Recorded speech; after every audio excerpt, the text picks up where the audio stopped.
chega, chega mais. Vem convidado da semana, Caldeirão Cultural. Arezzo Soto de volta ao passado. Chega mais, é sensacional. Chega, chega, chega, chega mais. Chega, chega, chega, chega, chega mais.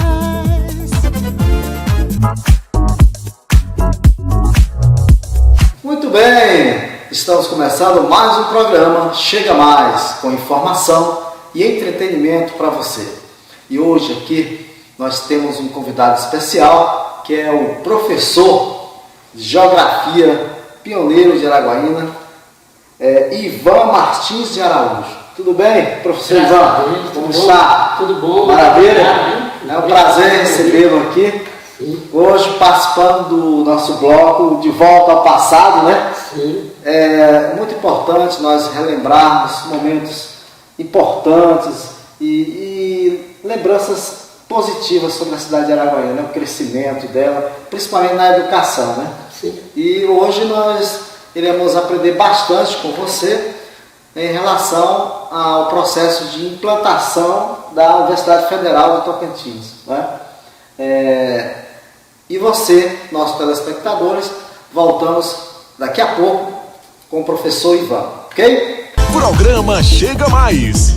Informação, entretenimento para você.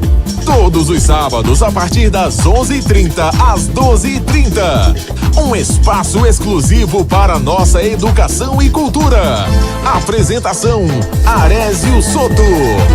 Retornando agora no primeiro bloco com o professor Ivan, do curso de Geografia da Universidade Federal do Tocantins, né? Hoje atual UFMT. Né? E nós vamos conversar um pouco com ele sobre como tudo começou, porque foram implantados 4 cursos inicialmente, né? Nessa universidade ainda quando era estado de Goiás, que era o curso de Letras, História, Geografia e Matemática, né? Só que licenciatura curta. Professor Ivan, explique para nós aí como tudo começou. Na verdade, Arezzo, eu fui professor da Unitins e saí da universidade quando foi feita a transição para a UFT.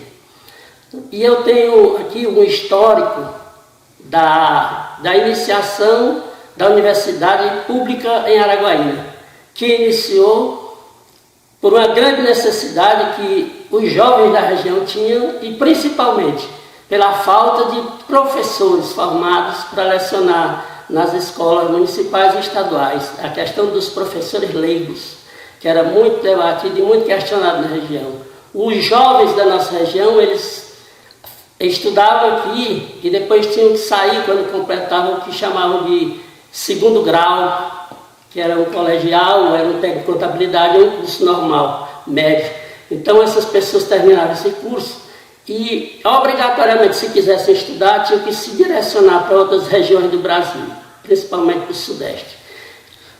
Em relação ao ensino segundo grau, não podemos esquecer do Colégio Santa Cruz, né? De Araguaína. Era o único que tinha, né? Sim. O segundo grau, né? Sim. Você lembra? Até nesse período, inclusive, eu sou um ex-aluno do Colégio Santa Cruz, né? Estudei lá, fiz até um curso de técnico de contabilidade, que foi terminado em 1978. Aí, mas na questão da universidade, nós tivemos aqui, a partir dos anos 80, a partir da formação de uma caravana, pelo então prefeito João de Souza Lima, que convidou várias autoridades do município, entre eles vários vereadores, e chegaram até Goiânia, e lá no Palácio das Esmeraldas, no início de 1984, foram fazer essa reivindicação da universidade, da faculdade, e no mesmo ano foi criada a Facila. Foi criada a Facila, mas ela não tinha nenhuma estrutura na época.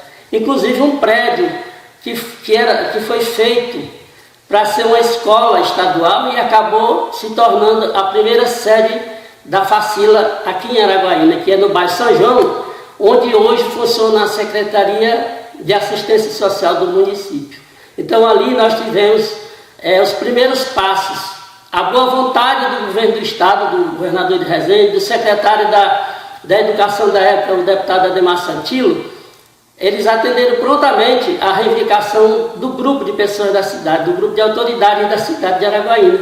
Só que a partir daí, a luta foi muito grande para poder se implantar na realidade essa universidade. Estava no papel, mas não tinha prédio, não tinha estrutura, não tinha grade curricular e menos professores. Aí nós temos que lembrar que vários abnegados, podemos falar essa palavra, abnegados, daqui de Araguaína, que se encarregaram de iniciar esse processo em Araguaína. A professora Cléia Damasceno, que foi diretora, o professor Cosmo, o professor Iraci, o professor Oadia, e muitos outros, professor Francisco Advigens. Então essas pessoas, eles carregaram essa universidade. E no início nós tivemos um sério problema ainda, quem começou a estudar, que eram as grades curriculares e a incerteza de que você teria o registro dessa faculdade. No início, nos primeiros vestibulares da Facila e dos cursos voltados apenas para a educação, eles chamaram a atenção mais de professores, os professores que tinham uma vida dedicada ao ensino e que gostariam de ter o direito de uma aposentadoria melhor através de um curso superior realizado. Então, o que aconteceu? Começamos o curso Ciências com Habilitação em Matemática, né? O nome Ciências com Habilitação em Matemática, Geografia, História e Letras, né? Aí tivemos um problema para quem estudava a geografia, porque nós iniciamos com a grade curricular de estudos sociais. Ali daqui 2 anos, você teria que começar a fazer História e Geografia. Só que isso não existia mais, não seria possível fazer esse registro. E houve uma adaptação dessa grade curricular, o que levou algumas pessoas a desistirem do curso. Mas alguns terminaram pela Facila ainda e tiveram seus diplomas que foram registrados através da UFG, da Universidade Federal de Goiás, que era quem orientava as universidades aqui do Tocantins na época. Professor Ivan, você lembra ainda de alguns alunos dessa primeira turmazinha que ainda hoje estão por aqui, ou ainda estão vivos, ou em outras regiões, que se formaram, da primeira turma de geografia? Sim, nós temos aí professores das primeiras turmas, a Darcy, que inclusive era aluna e era funcionária da Facila. Nós tínhamos várias outras pessoas aí da primeira turma, e muito, a professora Josa de Freitas, muito assim, dos primeiros alunos, o Carlos Alman, né, do Banco do Brasil, o Edson China também tinha iniciado na época. São várias pessoas que eu lembro assim, desses primeiros alunos do curso. Certo. E com a implantação da Facila, nós não podemos esquecer em matemática do irmão Macário, né, Priastella, que na área de matemática também segurou muito tempo, não foi? Sim. O professor Macário, já falecido, e são muitas pessoas. A professora Rosa, nós temos aí, são muitas pessoas que contribuíram com isso, deixaram um grande legado, porque se tivessem desistido ali, hoje nós não teríamos a estrutura da UFNT que nós temos, né, tudo. E aí depois nós tivemos toda essa problemática, toda essa luta da Facila, que valeu muito a pena, porque depois, em 1990, com a criação do Estado de Tocantins, foi transformado em Unitins, foi criada a Unitins. Aí na Unitins, muitas pessoas que tinham começado a estudar na Facila, terminaram se diplomando através da Unitins, que é o meu caso, né? Eu sou diplomado pela Unitins. E aí, uma oportunidade também para os alunos que se dedicavam, que lutavam, né? Tanto pela implantação das faculdades aqui em Araguaína, como também se dedicaram muito mesmo dentro da própria universidade, que a universidade ofereceu a Unitins, que foi criada como fundação, mas logo no segundo ano virou universidade, deu oportunidade para aqueles alunos que se destacaram, fizeram um concurso interno, e nós tivemos a oportunidade de daí nos transformarmos e colaborarmos como professores. A partir da Unitins, aí nós vamos ter muitos professores importantes, inclusive o reitor, o professor Luiz Eduardo Bavolato, né, que hoje é o reitor da UFT, né, e muitos outros, nordestinos principalmente, a professora Jacira, que foi muito importante. Sim, eu lembro que chegaram vários professores de várias regiões do Brasil, principalmente do Nordeste, né? Sim. De vários cursos. Sim. De letras, de geografia, e eles começaram, mesmo ganhando pouco, né? Porque era contrato, né? A relação de trabalho às vezes demorava a receber, né? Você Sim. fala sobre essa dificuldade. Sim, tinha muita dificuldade ainda também com a Unitins. Não era mais como na Facila, mas a Unitins também foi difícil. Mas a Unitins já tinha condições de oferecer mais aos professores que vinham. Muitas pessoas que vinham do Nordeste fizeram o que a gente também não achava legal na época, mas para eles foi importante. Eles chegavam aqui e faziam uma ponte. Eles lecionavam algum tempo, depois eles se tornavam bolsistas e iam estudar fora e não ficavam na sala de aula. Mas eles tinham o direito de fazer isso e fizeram, deram a contribuição deles também. Aí nessa época nós tivemos essa leva de professores, principalmente do Nordeste, que vieram com uma contribuição muito grande na questão ambiental. Os professores da Unitins, os professores do Nordeste, que fizeram, através da Unitins, se criarem, depois da criação, o primeiro curso de engenharia ambiental do Brasil. Trabalho muito bem desenvolvido na área ambiental aqui, contribuição muito grande na legislação ambiental do município e vários projetos, inclusive eu na época cheguei a ser professor, como professor da Unitins e como diretor da Secretaria de Meio Ambiente, de 1997 a 2000, com a realização de vários projetos de parceria com a Prefeitura, que muito legado deixaram aqui no município até hoje. Além da legislação, os projetos de reciclagem, o projeto de praia ecológica do Garimpinho, Recilata, que foi um marco que rendeu muita divulgação e premiação em vários locais do Brasil. Eu não sei se você lembra da época, que no Parque de Exposições de Agropecuária de Araguaína, quando você chegava da meia-noite, você tinha até o joelho, era lata de alumínio, né? E os bueiros tudo lotado, tudo. Aí nós criamos o projeto Recilata, era uma parceria da Unitins com a Prefeitura de Araguaína. Então, como a Prefeitura não tinha uma estrutura que nem tem agora, tem muita dificuldade, né? Na gestão do Dr. Paulo Sidney Antunes, então nós precisamos pegar e agregar valores para a universidade. Então, essa de agregar valores, nós melhoramos muito e fizemos muitos projetos. Dentro da universidade mesmo, nós idealizamos e fizemos um projeto chamado Tocantins na Praia, que era um projeto que levava 4 estudantes, principalmente do curso de Geografia, para as praias da vizinhança de Araguaína. A princípio, os prefeitos das localidades não achavam muito interessante, porque eles achavam que era mais uma despesa, né, da gente. Mas a gente sabia que era um princípio importante, era um início importante, e a gente chegava, na verdade, pedindo ainda, como professor e com esses alunos, para fazer educação ambiental, para informar as pessoas e tudo. Em relação ao centro de Araguaína, na questão ambiental, nesse período do prefeito Paulo Sidney, o que foi feito? Porque você sabe que o centro de Araguaína tem poucas árvores, é quente demais, super quente. Houve algum projeto de arborização, alguma coisa, jardinagem nas praças? Não, Araguaína tem realmente isso é uma problemática quase sem solução, né?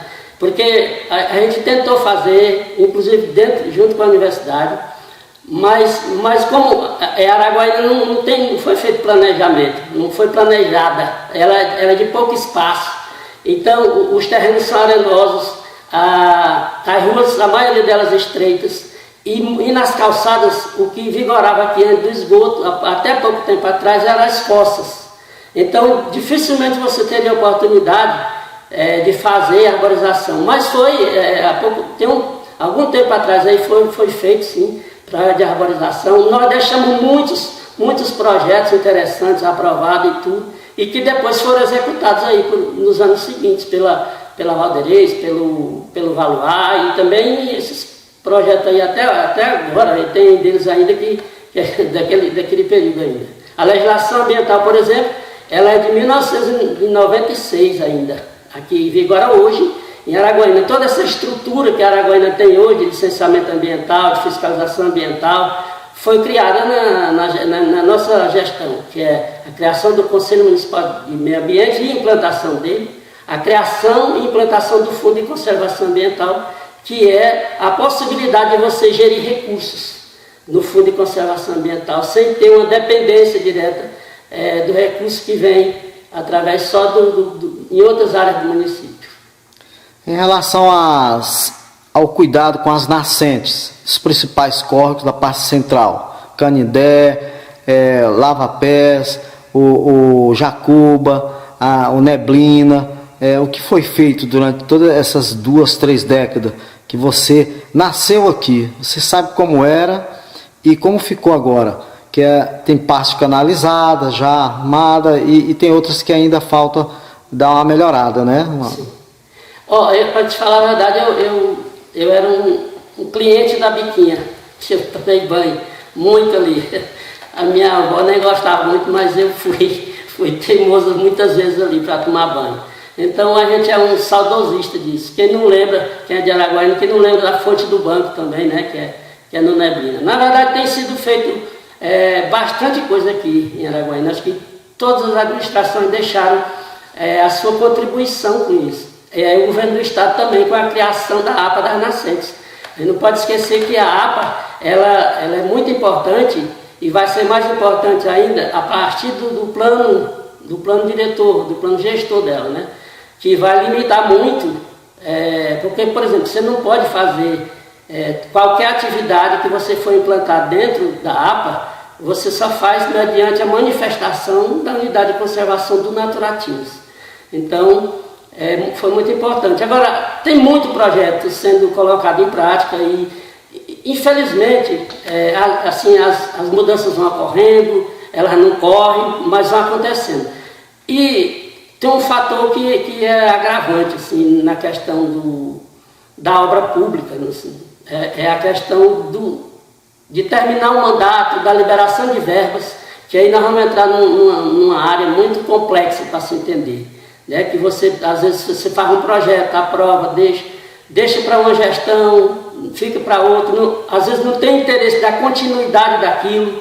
Né? Basta ver, por exemplo, que você fez vários fóruns das águas em Araguaína, aí quando vem agora vai fazer de novo, o primeiro fórum novamente, certo? Então o professor Luiz Eduardo Bolato, ele já tinha feito um trabalho aqui em Araguaína sobre a potabilidade da água que é consumida em Araguaína, e isso era lá no meio dos anos 90 praticamente. E aí a qualidade da água. Sobre né? a potabilidade da água consumida no município de Araguaína, principalmente na área urbana de Araguaína. Eu lembro, inclusive deu muita polêmica, né? Que foram encontrados a água não estava adequada para o consumo. Coliformes, fecais e tal. Por encanações antigas, né? Não sei como é que está hoje a situação, né? Era Saneatins, né? Naquele tempo, parece. Não, a Saneatins foi Saneago. Era Saneago, que era do Goiás, depois Saneatins, depois do Tocantins. Saneago. E é o que é hoje a BRK, né? Isso. Só é que, à medida que você vai aumentando a quantidade de projetos e a execução de projetos, a canalização, aí você vai diminuindo a possibilidade, a instalação de rede de esgoto, você vai diminuindo essa possibilidade de se direcionar o esgoto sanitário, né, o efluente doméstico, principalmente sanitário e industrial até, para nossos córregos. Agora, uma questão aqui também fundamental para a questão das águas é assoreamento. Nós estamos num município com solo muito arenoso. E você vê aí que praticamente todas as administrações, principalmente as mais antigas, eles fizeram muita exploração de areia, chamar de barro, principalmente na época das eleições, ou quando precisam fazer uma obra emergencial, eles trazem, colocam muito material que não deveriam colocar, por exemplo, né? O cascalho é um material sem argila, e nas primeiras chuvas, que do jeito que aqui chove bastante, na época das chuvas, então você vê aquele material ser carreado para dentro dos córregos e causa as erosões e o assoreamento desses riachos. Então tem prejudicado bastante. Em relação à contribuição da educação no processo, desde as séries iniciais, de conscientização das crianças, jovens e adultos, para evitarem essa contaminação, principalmente ali na Via Lago, né, na prainha agora que estão fazendo ali, e em vários setores, porque tem muita gente que está jogando ainda geladeira, televisão, muito entulho dentro do Rio Lontra. Percebi semana passada uma equipe saiu daqui do Rio Lontra até o ponte, encontraram mais de 1 tonelada de lixo, entendeu? Então a situação aqui está ainda muito grave aqui, né? A Via Lago, eu acho que tem que ter um trabalho aí muito mais forte, mais intenso em relação à limpeza e de educação, né? Do povo, porque não adianta ficar pegando e amanhã eles jogam de novo lá, né? Então tem que ter, lá tem muito evento, né? Aí copo, garrafa PET principalmente demais, acharam bicicleta, resto de geladeira, tudo. Arésio, eu sou um defensor, inclusive um dos pilares da nossa gestão na pasta do meio ambiente de Araguaína foi a educação ambiental. Mas aí, a educação ambiental não é para você se informar só e você tirar 10 no boletim, 9, 10, ser um excelente aluno na sala de aula. É para você mudar comportamento, certo? Você muda a forma de agir em relação às questões. E aí, nesse caso é que eu te digo que o meio ambiente ele é muito rico de possibilidades das pessoas. Porque eu quero te dizer, por exemplo, que um projeto como o Reciclata foi um projeto de grande mudança comportamental na população de Araguaína e da região e não foi criado na sala de aula, não foi para as pessoas tirarem nota, foi para elas mudarem comportamento, foi para eles imaginarem que o alumínio não era lixo, não era para ficar jogado. É nesse ponto que a cultura, não é só o povo de Araguaína não, é o brasileiro em geral. Se você assiste uma partida de futebol onde você tem a seleção japonesa, você termina o jogo, você vê que todos os torcedores ali vão limpar o estádio e que ele deixa tudo limpo. No brasileiro não faz isso, não tem esse costume. Então você pode fazer, eu tenho experiência de você faz palestras e todo mundo acha maravilhoso, tudo, numa sala de ótimos alunos de educação ambiental. E depois quando você sai, a sala está, os copos estão do lado, a balinha, o papel do chiclete, então fica largado assim. Então, se não mudar comportamento, para mim, isso é a opinião minha, não sei, é a minha forma de pensar, se não mudar comportamento, não tem que chamar de educação ambiental. Educação ambiental muda o comportamento.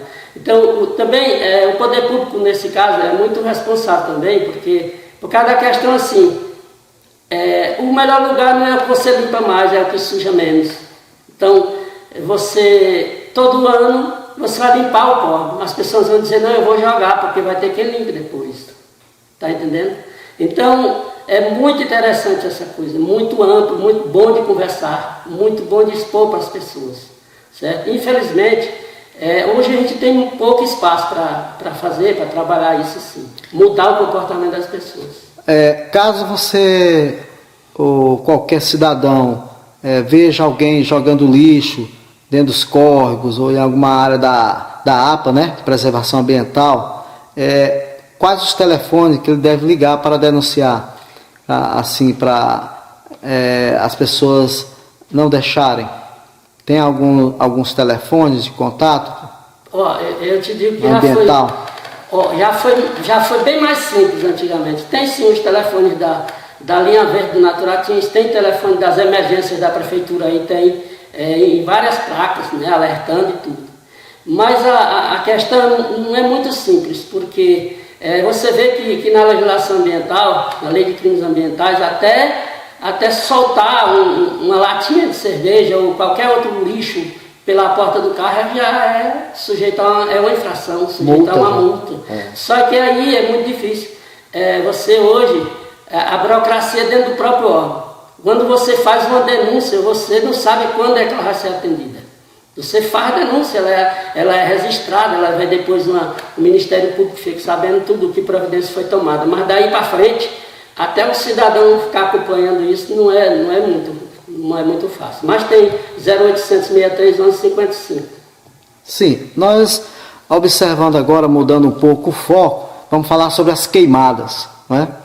Nós percebemos que, mesmo ainda quando Araguaína era bem pequena, o desmatamento, né, da floresta e as queimadas para agricultura de subsistência, né, e pecuária também, para plantio de capim, isso foi fazendo com que a floresta, a maioria, que o cerrado, você sabe, ele não é uma floresta, né?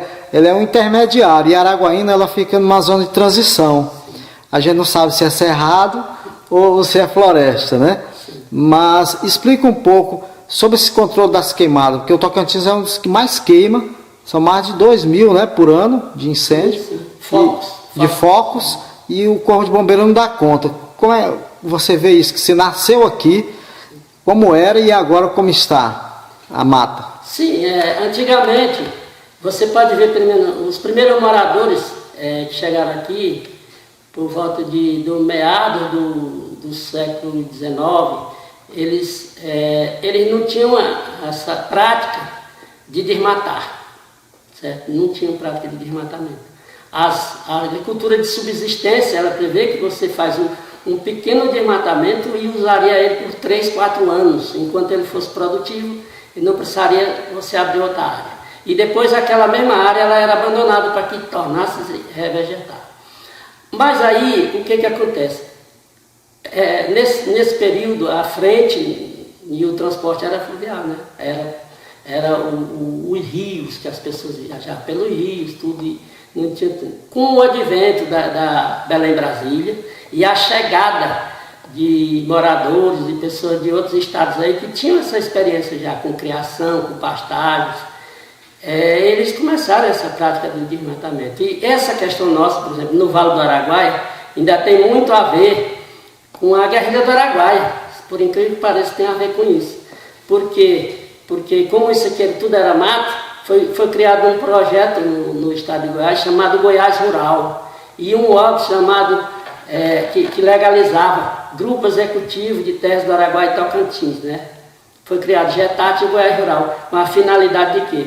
De lotear e desmatar grande parte dessa área, principalmente aqui do Vale do Araguaia. Então, o que acontece? Antigamente, os primeiros moradores, eles tinham como prática fazer o que as pessoas chamam ainda hoje de um monturo, né? Juntar umas folhas e tocarem fogo, porque ali também não tinha nenhum plástico, não tinha nada que contaminasse o ar. Tinha aquela prática ali, até 1 hora para aquecer. Hoje isso é muito perigoso. Isso é muito perigoso, porque hoje você tem uma alteração assim, na natureza mesmo, na própria natureza. Alteração no tempo, nos ventos, no clima. Então, no regime das chuvas. Então, o que acontece? É muito diferente a própria natureza de 50 anos atrás, de 60 anos atrás. Então, você hoje, do nada, você pode causar um grande incêndio. Um grande incêndio que não é mais florestal, mas em fazendas, né? Tem muitos fatores que levam a isso. Desde que você pense num caçador, numa pessoa que extrai mel de abelha, que tudo é com fogo, um pescador que faxeia com faixa de fogo pode causar um incêndio. E muita gente também desinformada, inclusive é interessante que eu coloque aqui para as pessoas que por acaso tiverem qualquer quantidade da área da propriedade deles um foco de incêndio, que eles procurem imediatamente a polícia e que faça o boletim de ocorrência, porque isso fica registrado. Desde 2008 os focos são registrados. Você tem das 6 da manhã e das 18 horas os satélites, né, que registram os focos. E dentro do perímetro urbano, a CBM Araguaína tem muitos lotes, baldio, matagais. Isso também pode ter incêndio em residência, como já aconteceram. Essa vigilância, como tem que ser aí pela parte da prefeitura e do Corpo de Bombeiros? Sim, não, aí porque tem a prefeitura de Araguaína, ela tem toda a capacidade legal, inclusive eles divulgam bastante essa questão através da secretária da SEDEMA, né, que até o combate mesmo aos lotes baldios, lote vazio, que é onde realmente cresce bastante o capim, naturalmente, né? Não é mais o agreste, né, o capim nativo, mas esses capins, tipo, principalmente andropólogo, que é onde se vê muito no lote, porque eles se propagam facilmente, né? Com o vento carrega a semente deles, eles são propícios a esses terrenos. O que é isso? Na verdade, isso é uma questão de especulação imobiliária, na maioria das vezes. Pessoas que deixam terrenos esperando a ação do poder público para valorizarem os seus terrenos. Isso a prefeitura tem agido, né? Cobrado, mandado limpar esses terrenos, em muitos casos, e colocado essa conta, né, junto ao IPTU do proprietário. Tem feito isso. E também na parte do meio ambiente, da prefeitura, eles têm uma linha também, que no caso das queimadas, né, do fogo de incêndio, você pode ligar para eles que eles vão autuar as pessoas. E o bombeiro sempre, onde tem perigo de prejuízo para a população, de queimar alguma casa, algum veículo, qualquer tipo de prejuízo, os bombeiros vão estar sempre disponíveis, então eles estão sempre atentos a isso também. Certo. Agora mudando um pouco para o clima, né? Você que nasceu aqui, quando eu cheguei aqui na década de 80, né, em meados de 80, 1986, Araguaína, no inverno, chovia 15 dias direto. E a gente tinha que andar de guarda-chuva e não tinha asfalto quase, né? Então era no chão mesmo, na lama, e chovia bastante. E aí depois da década de 90, com a criação do estado de Tocantins, aí começou uma estiagem e uma mudança climática depois da construção dessa hidrelétrica aqui do Tocantins, no Estreito. Aí começou a mudança, um calor, a temperatura subiu. Como é que está a situação climática hoje de Araguaína, do município de Araguaína? Você acha que está como era antes, ou você acha que ao longo das décadas mudou bastante hoje? Na verdade, tudo se transforma, tudo tem mudado bastante, né? A ação do homem vai transformando a natureza em todos os sentidos. Muita gente questiona, não acredita, mas existe sim a mudança climática. Eu, por exemplo, eu sou de uma linha que acredito que nenhum fato sobre a Terra é isolado. A Terra é um grande corpo. E toda ação que você faz em qualquer lugar da Terra tem reflexo. Então, existe sim a mudança climática, a mudança em todos os locais da Terra. É global, né? Global. A camada de ozônio. Tudo vai diminuindo, tendo as calotas polares. Então, em Araguaína também tem reflexo sobre isso. Você tem assim, os reflexos são locais, ou regionais, ou internacionais e mundiais. As estações eram bem divididas, sim. Inverno, verão, não é? Sim, aqui para nós sim. Era. E o clima de Araguaína é sempre na média de 32, né? 35 graus, né? A média anual do clima. Você tem. E a temperatura, né? A temperatura, E depois nós percebemos que aparecem umas chuvas de repente, em 10, 20 minutos, e é só isso mesmo, depois desaparece, some. Que fenômenos é esse? Mesmo? Não, na verdade, isso aqui é o reflexo de tudo isso que a gente tem falado. Muito asfalto, né? Você vê, por exemplo, você tira, muito asfalto, lago, você muda totalmente o curso da natureza, e aí ela responde. Muito desmatamento, o IBAMA até criou uma área que chama de área de desflorestamento, que é exatamente essa área que vem de Brasília sobre o rio Araguaia, certo? Que vem de Brasília, que vem do sul por aqui, que é uma área que houve muito desmatamento nessa questão aí que tu falou. Antigamente se desmatou muito no Vale do Araguaia para pecuária. Hoje você está tendo o cerrado todo praticamente sendo desmatado para a agricultura, principalmente plantio de soja. Então, por pessoas que chegaram aqui de outras localidades. Então, você criou aqui uma fronteira agrícola, aqui na proximidade de Tocantins, uma região, inclusive, que chama de Matopiba, né? Maranhão, Tocantins, Piauí, Bahia, muito desenvolvida a questão do agro, né? Importante para a economia, mas também que tem muito impacto na natureza, no meio ambiente, no clima, em tudo. Você tem impacto em tudo, quando você altera tanto assim a natureza. A Araguaína, ela, em relação à soja, graças a Deus, não deu muito certo. A produção é muito pequena. Tem alguns que plantam, mas parece que não deu certo o solo, né? Mas aí Pedro Afonso, né? Lá para cima no Serra do Centro, lá, tem Itacajá, não, Itacajás, e tem outra cidade, Bons, como é que é o nome daquela lá? Que é só soja. Campos Lindos, isso. Fica na Serra do Centro. Campos Lindos. Então, o que acontece? Você não pode dizer que Araguaína não contribui muito, porque, na verdade, os pioneiros, eu vou lhe dizer que os pioneiros da sojicultura aqui na região são de Araguaína. O César Halum, quando foi presidente do Rural Teams, fez muitos dias de campo aqui em Araguaína, aqui na fazenda, se eu não estou enganado agora, é Colorado, aqui próximo, fez muitos esses testes. O Valdir Garbosa, né, que é uma pessoa também que lutou muito por essa questão, eles lutaram muito, mas quando realmente foi para desenvolver, foi desenvolvido com muitas outras pessoas que vieram do Paraná, que vieram do Rio Grande do Sul, e que vieram de Santa Catarina, dessas regiões aí, com essa experiência, onde as terras dele muito valorizadas lá, com a pequena propriedade lá, eles compram bastante terra. Mas, professor, nós percebemos no Rio Grande do Sul que praticamente lá eles investiram pesado na soja e agora derrubaram toda a mata e agora está tendo muitos ventos fortes, ciclones, e que devasta todas as cidades, quebra tudo. Não houve um controle. Aí de repente ele começa a descer para cá, para o norte, e o governo daqui está assim meio que incentivando, né, ainda, mas temos que ter cuidado, né, porque nós não queremos ser o Rio Grande do Sul.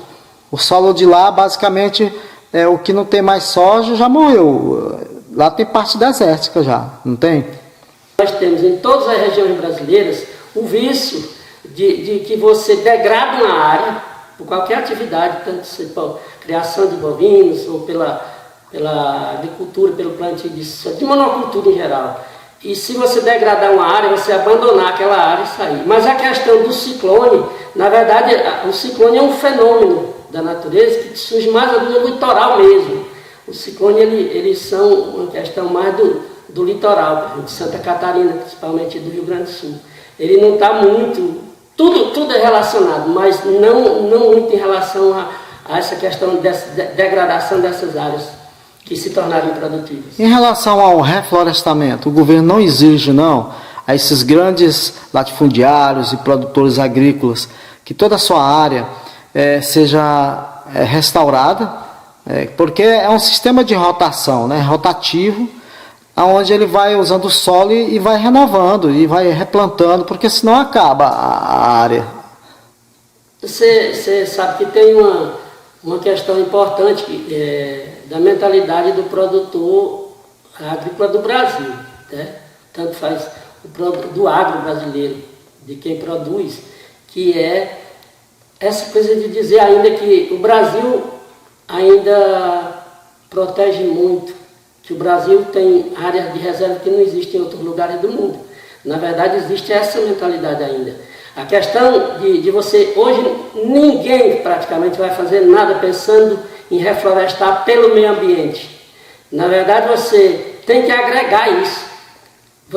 A pessoa só vai reflorestar se tiver resultado financeiro com isso, retorno financeiro. Que é o caso, por exemplo, você tem muitas áreas aqui em Santa Fé, nós temos áreas aí que são áreas que estão produzindo seringa. Nós temos áreas que são reflorestadas com eucalipto, que não é ideal, porque você depois corta e replantio de novo. Mas, de toda forma, essas árvores elas vão absorver carbono, gás carbônico, né? Então, elas vão gerar riqueza, de qualquer jeito, tem que gerar riqueza. Ninguém planta simplesmente para preservar. No Brasil as pessoas querem retorno, acho que não é só no Brasil, no sistema capitalista, as pessoas vão investir no que vai dar retorno financeiro. Se dá lucro, eles vão reflorestar. Se não dá lucro, então não vão reflorestar, vão abrir outra área que vai custar menos e vão produzir ali. Certo, eu gostaria que você fizesse suas considerações finais aí para a comunidade araguainense, né? tanto para os professores como os geógrafos também, e o que devemos, da agora para frente, fazer em relação ao meio ambiente em Araguaína para a gente preservar o pouco que ainda temos ainda na região, né? Sim, inicialmente eu quero agradecer a oportunidade, Ares. Muito obrigado, né, pela oportunidade que você deu aqui. Quero te parabenizar pela iniciativa, pelo seu trabalho. Esse trabalho é um trabalho de coragem, porque não é todo mundo que quer resgatar o passado, falar de história do passado, de pessoas, de pioneiros, de quem contribuiu, não. As pessoas estão mais interessadas de ver o que é que estão produzindo agora, quem está ganhando dinheiro, quem não está. Você está de parabéns por o seu trabalho. Eu acompanho aqui as pessoas que têm vindo e eu vejo, por exemplo, tanto que isso é interessante para a comunidade. Parabéns, que você continue assim e que as pessoas continuem se transformando o meio ambiente, as próprias vidas, se educando e mudando o comportamento em relação ao que tem de mais dificuldade aí para a convivência humana aqui. Espero que você tenha gostado desse bate-papo aqui de resgate da nossa história e memória. Programa Chega Mais. Informação, entretenimento para você. Todos os sábados a partir das 11h30 às 12h30. Um espaço exclusivo para nossa educação e cultura. Apresentação, Arésio Soto. É isso aí. O programa Chega Mais, Informação e Entretenimento, ele é o primeiro programa educativo e cultural da nossa cidade. E nós precisamos do apoio de todos, principalmente das instituições públicas, privadas, os empresários, os comerciantes, para a gente manter o nosso programa aqui no ar e ter um programa de qualidade como você merece, tá? Vamos ajudar o programa Chega Mais para que nós possamos manter todas as despesas do programa e também conseguirmos ficar no ar por muitos e muitos anos, ok?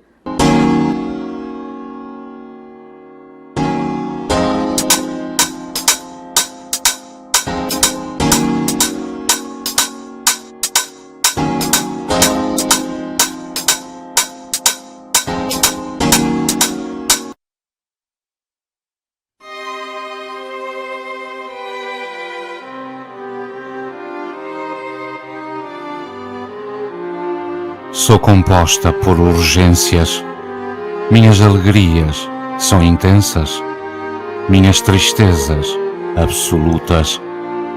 Entupo-me de ausências, esvazio-me de excessos.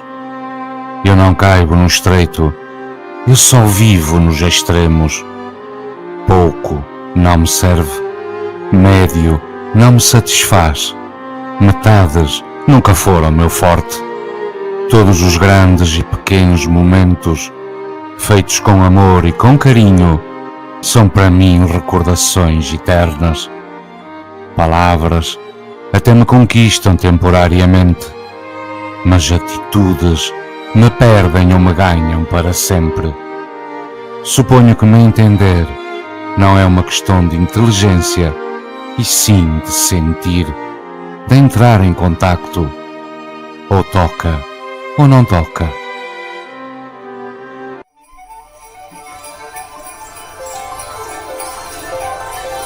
Usem filtro solar. Se pudesse dar um conselho em relação ao futuro, eu diria: usem filtro solar. Os benefícios a longo prazo do uso do filtro foram cientificamente comprovados. Os demais conselhos que dou baseiam-se unicamente em minha própria experiência. Eis aqui um conselho: desfrutem do poder e da beleza da juventude. Esqueçam. Vocês só vão compreender o poder e a beleza da juventude quando já estiverem mortos. Mas acredite em mim, dentro de 20 anos, vocês olharão suas fotos e compreenderão, de um jeito que não podem compreender agora, quantas oportunidades se abriram para vocês, eram realmente fabulosas. Vocês não são tão gordos quanto imaginam. Não se preocupem com o futuro. Ou se preocupem se quiserem, sabendo que a preocupação é tão eficaz quanto tentar resolver uma equação de álgebra mascando chiclete. É quase certo que os problemas realmente importantes em sua vida são aqueles que nunca passaram por sua mente. Tipo aqueles que tomam conta de vocês às 4 da tarde, em alguma terça-feira ociosa. Todos os dias, façam alguma coisa assustadora. Cantem. Não tolerem aqueles que agem de forma irresponsável em relação a vocês. Relaxem, relaxem. Não percam tempo com inveja. Algumas vezes vocês ganham, outras vezes vocês perdem. Lembrem-se dos elogios que recebem. Esqueçam os insultos. Se conseguirem fazer isso, me digam, por favor, como. Eu quero aprender. Guardem suas cartas de amor. Joguem fora seus velhos extratos bancários. Estiquem-se. Não sintam culpa por não saberem muito bem o que querem da vida. As pessoas mais interessantes que eu conheço não tinham aos 22 anos nenhuma ideia do que fariam na vida. Algumas pessoas interessantes de 40 anos que eu conheço ainda não sabem. Tomem bastante cálcio. Sejam gentis com seus joelhos. Vocês sentirão falta deles quando não funcionarem mais. Talvez vocês se casem, talvez não. Talvez tenham filhos, talvez não. Talvez se divorciem aos 40. Talvez dancem uma valsinha quando fizerem 75 anos de casamento. O que quer que façam, não se orgulhem, nem se critiquem demais. Todas as suas escolhas têm 50% de chances de dar certo, como as escolhas de todos os demais. Curtam seu corpo de maneira que puderem. Não tenham medo dele ou de que outras pessoas pensem dele. Ele é seu maior instrumento. Dancem, mesmo que o único lugar que vocês tenham para dançar seja a sua sala de estar. Leiam todas as indicações, mesmo que não as sigam. Não leiam revistas de beleza. A única coisa que elas fazem é mostrar vocês como pessoas feias. Saibam entender seus pais. Vocês não sabem a falta que vão sentir deles. Sejam agradáveis com seus irmãos. Eles são seu melhor vínculo com o passado. E no futuro, dificilmente deixarão vocês na mão. Entendam que amigos vão e vêm, mas que alguns deles são preciosos, que vocês têm de guardá-los com carinho.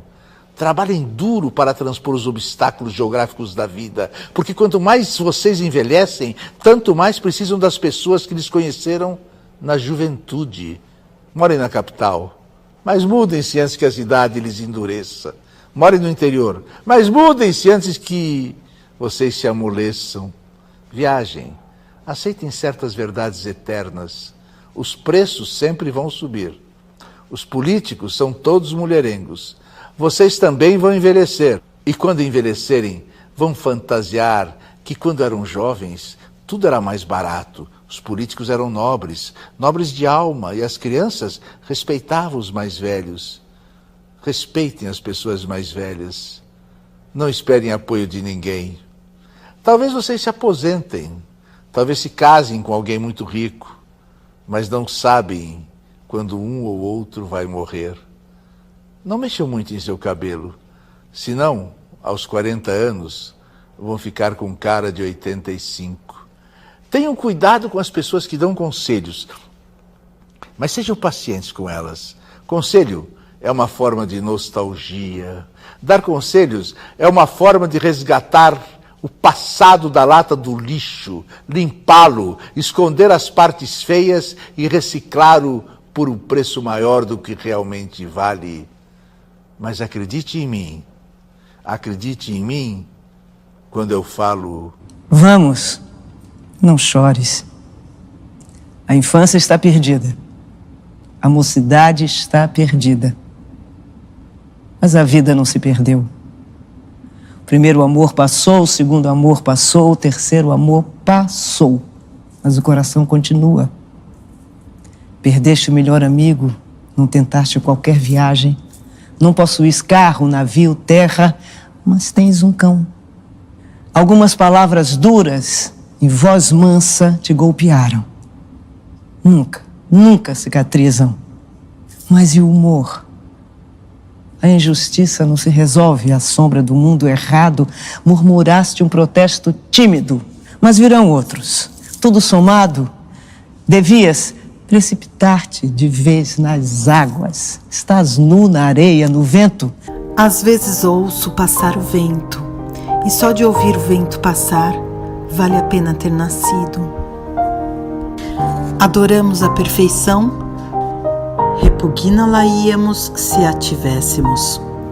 O perfeito é o desumano, porque o humano é imperfeito.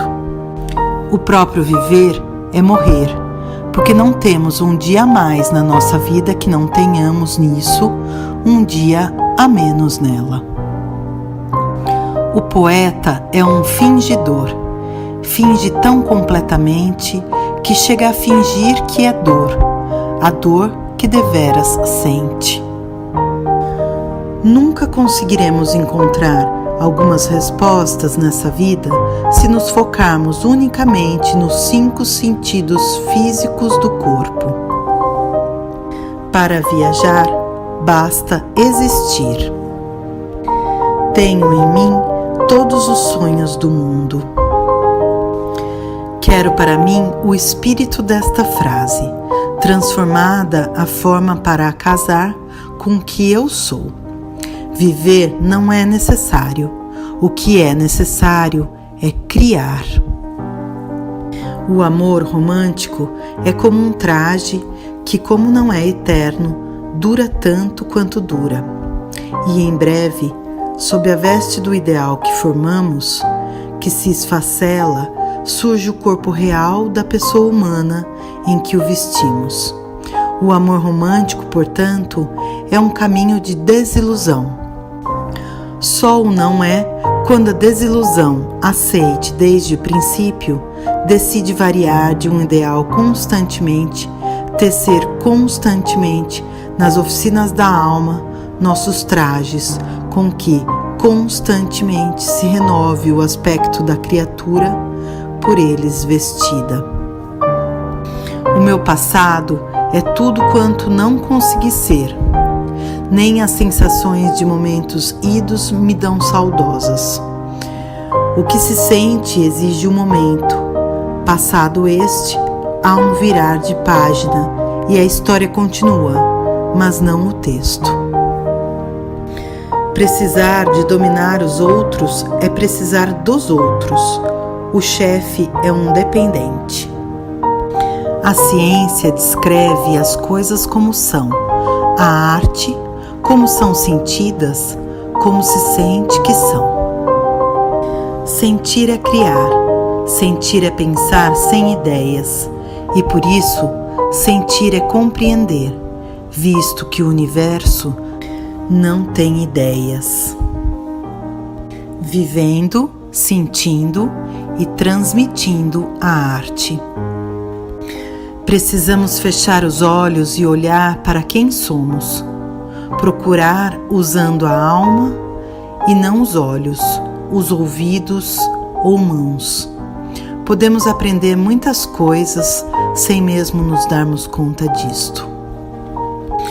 Conformar-se é submeter-se e vencer é conformar-se, ser vencido.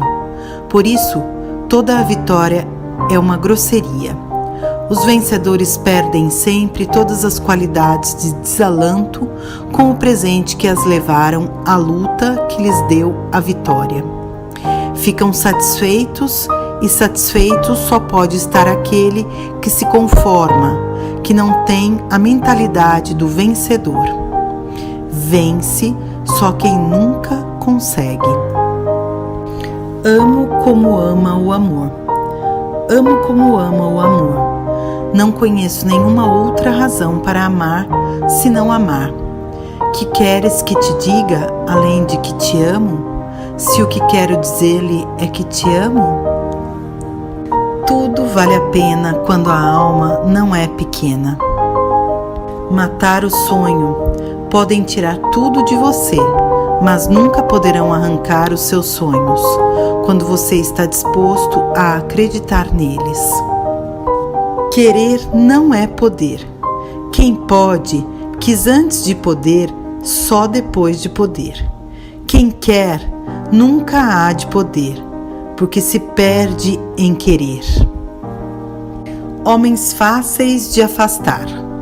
Manter a distância é o melhor método para pôr um ponto final numa relação tóxica. É simples, está na natureza de todo ser humano. A arte consiste em fazer os outros sentir o que nós sentimos, em os libertar deles mesmos, propondo-lhes a nossa personalidade para a especial libertação. Quando tentamos materializar sentimentos em arte, não devemos esperar por uma ideia externa, mas apenas deixar que estas emoções nos guiem ao longo do processo. Fernando Antônio Nogueira Pessoa foi um poeta, filósofo, dramaturgo, ensaísta, tradutor, publicitário, astrólogo, inventor, empresário, correspondente comercial, crítico literário e comentarista político português. Chega, chega, chega, chega mais. Chega, chega, chega, chega, chega mais.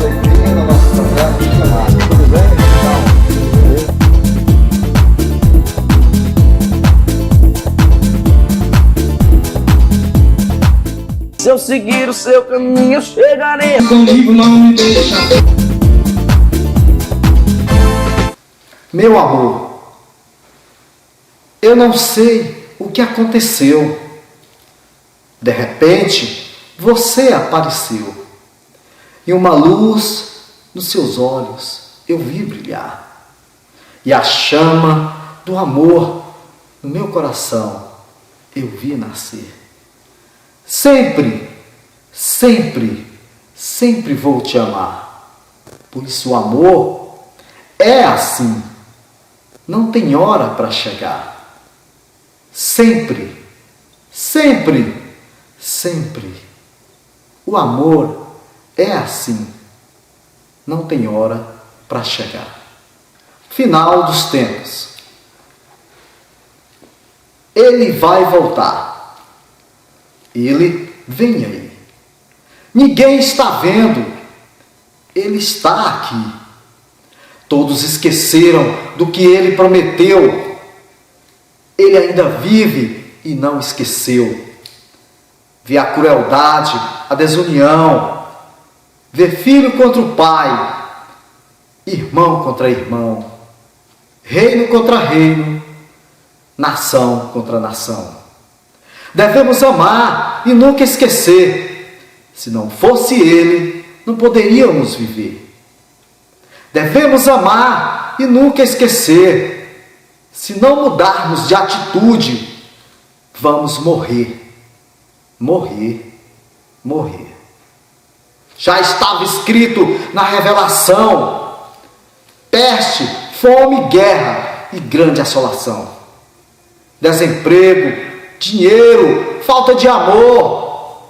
Não era mais o paraíso que Deus criou. Passagens no deserto, travessias perigosas, águas que se abriram pelas mãos misteriosas, tantos terremotos, maremotos e perturbações, guerras e mais guerras, destruindo as nações. Devemos amar e nunca esquecer. Se não fosse ele, não poderíamos viver. Devemos amar e nunca esquecer. Se não mudarmos de atitude, vamos todos morrer. Morrer, morrer. Ditadura democrática. Vivemos em um lugar onde a lei é do mais forte. Eu sou um cidadão comum que vive sobre a sorte. Não devemos falar nem pensar, apenas aceitar as ordens maquiavélicas de quem está no poder. É, meu irmão, é isso. Ditadura democrática. Massa falida, capitalismo selvagem, população perdida pelos guetos da vida. À procura de igualdade social, vivem à margem da sociedade, hipócrita que nos escraviza. Não há emprego, segurança, saúde, educação. Não somos tratados como cidadão. Por isso é preciso revolução para libertar a nossa nação. A democracia é uma piada muito recitada pelos políticos em nosso país.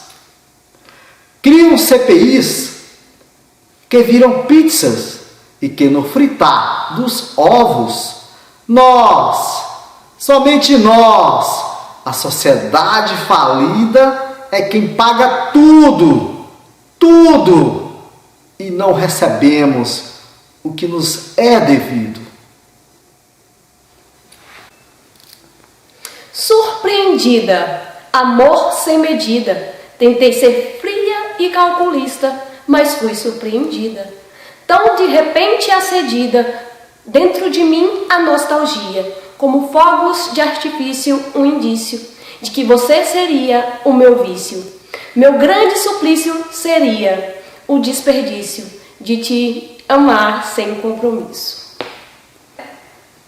Refletir sobre a vida em águas calmas traz para minha alma a paz tão desejada. Tão cheio de encantos, absorvo em memórias, por enquanto, a euforia. Ninguém se oporia em contemplar esta maravilha, e sim desejaria ficar por aqui por toda a vida. Brasa, cultivo este amor dentro de mim. Como pode fluir assim? Era você e sempre foi o algoritmo que faltava. Sem você por perto, meu coração falha. Como brasa, chama que não se apaga. Eu sei que não é fogo de palha. O amor que eu sinto é como fornalha, não como migalha. Você é muito mais do que eu imaginava. Você era tudo que faltava. Alusões da morte, alusões do caos da matéria mórbida, sucumbida e morta. No frio da morte que causa arrepios, envolto no lençol que não traz aconchego. Deito-me rendida à dor e o desespero. Do abraço da carcaça morta neste beco, vejo o último resquício de vida sair do meu peito. Agarro-me à última certeza, que a morte para mim, ela é certeira.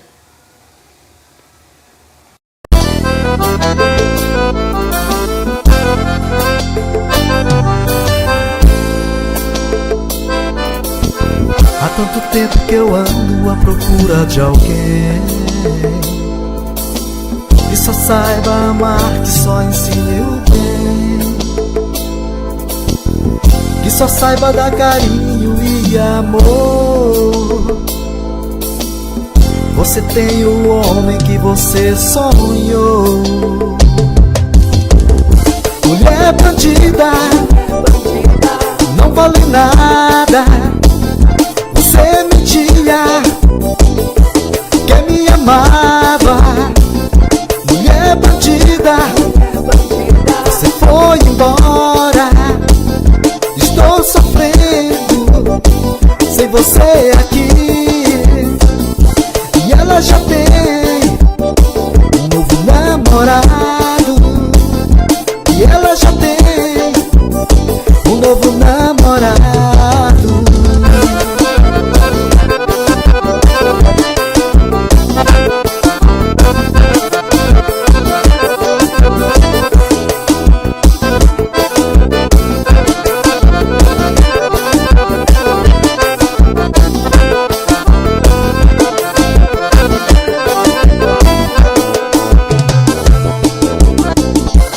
Não posso mais evitar,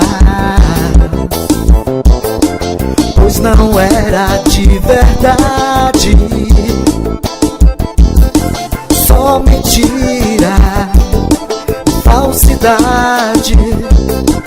Agora eu sei,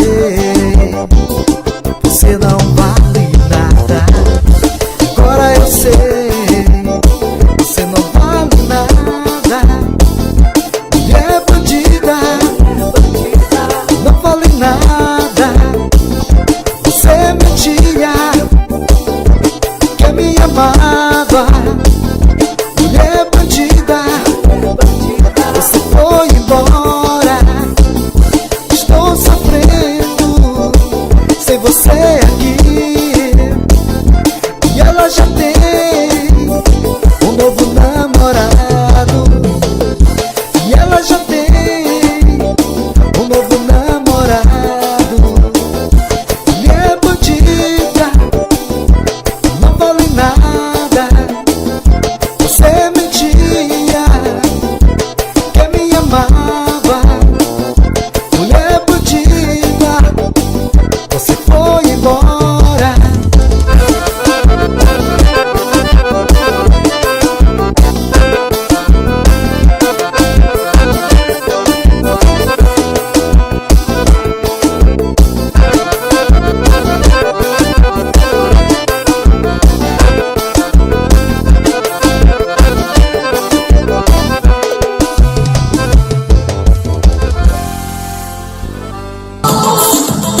Alô, chega mais, você é alegria.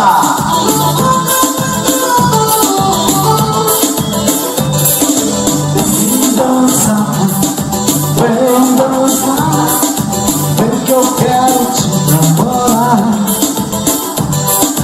Vem dançar, vem que eu quero te beijar. Vem em minha mesa e vamos conversar. Eu me apaixonei, sozinho não posso brincar.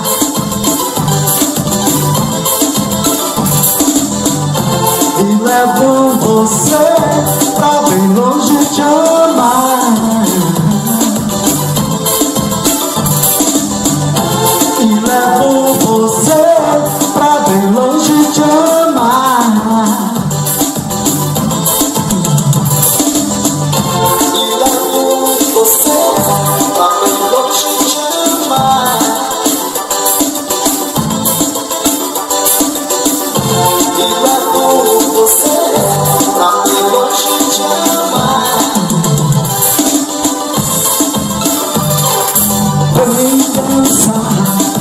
Vem dançar, vem que eu quero te namorar.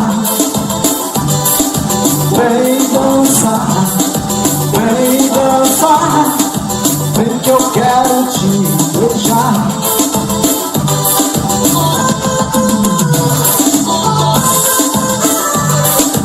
É isso aí, galera! Você merece o sopro agora!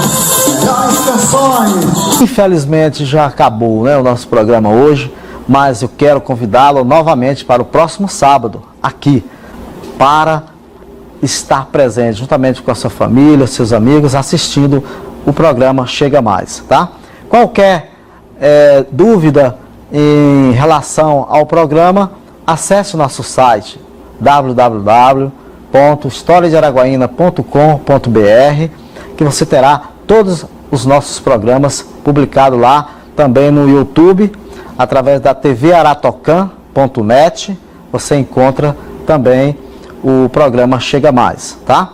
Eu quero agradecer a todos pela audiência e conto com vocês no próximo programa, tá bom? Tchau, tchau. Se Deus quiser, próximo sábado estamos aqui novamente. Chega, chega, chega, chega mais.